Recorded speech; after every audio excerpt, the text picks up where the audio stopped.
You cannot talk about fiber and the discovery of fiber unless you talk about the man who was behind it all, Dr. Denis Burkitt, a person from England, well renowned for the discovery of the Burkitt lymphoma. It carries his name. He spent 20 years in Africa, and as he became famous because of the discovery of a special cancer affecting the salivary glands in children in Africa, he then became also interested in making some interesting observations.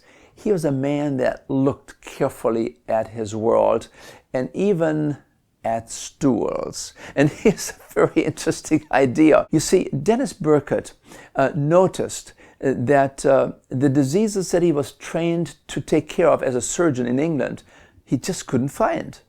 He was trained to take care of gallbladder disease, he was trained to take care of hernias, and yet these diseases were virtually unknown in Africa, where he spent 20 years. He was actually stunned.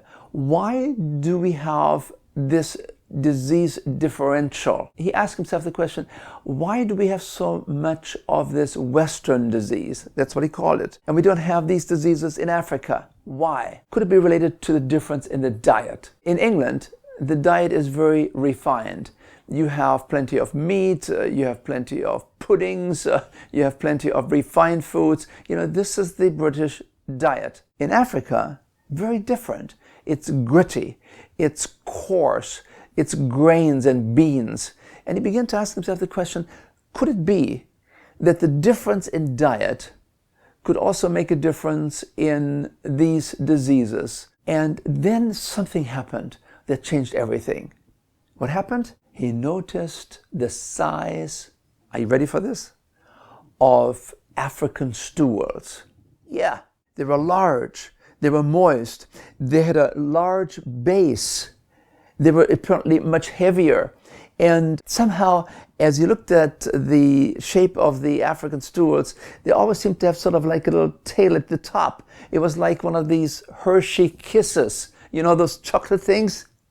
Yes, because you see, the stool was moist, and he began to ask himself the question, could this explain some of the difference in the disease rates? Because in England, yeah, the stools were totally different. They were hard, they were small. As a matter of fact, he said, you know, they almost look like rabbit pellets. And he said, now, could I possibly relate this to the diseases there?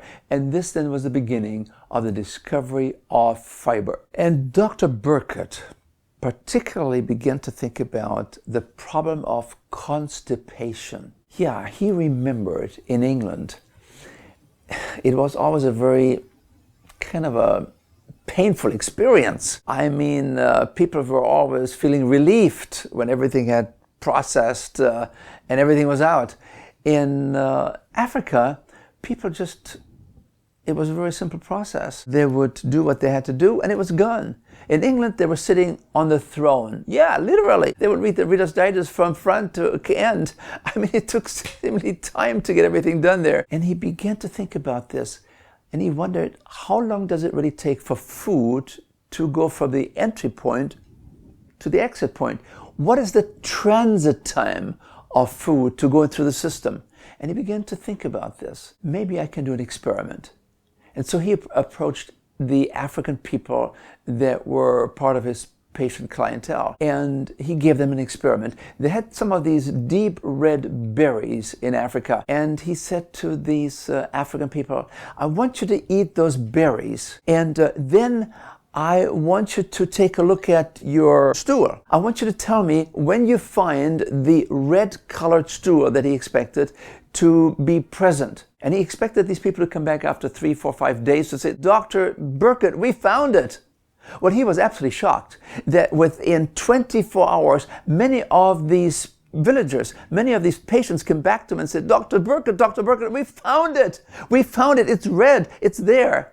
Now, he was shocked because he sort of remembered that in England, it would take about 3 to 4 to 5 days for the transit time of food. It would take 3 to 5 days before the food will actually come out again. What could make the difference in the transit time from 24 hours to 3 to 4 to 5 days in England? In Africa, fast. In England, slow. Could that be related to the problem of constipation?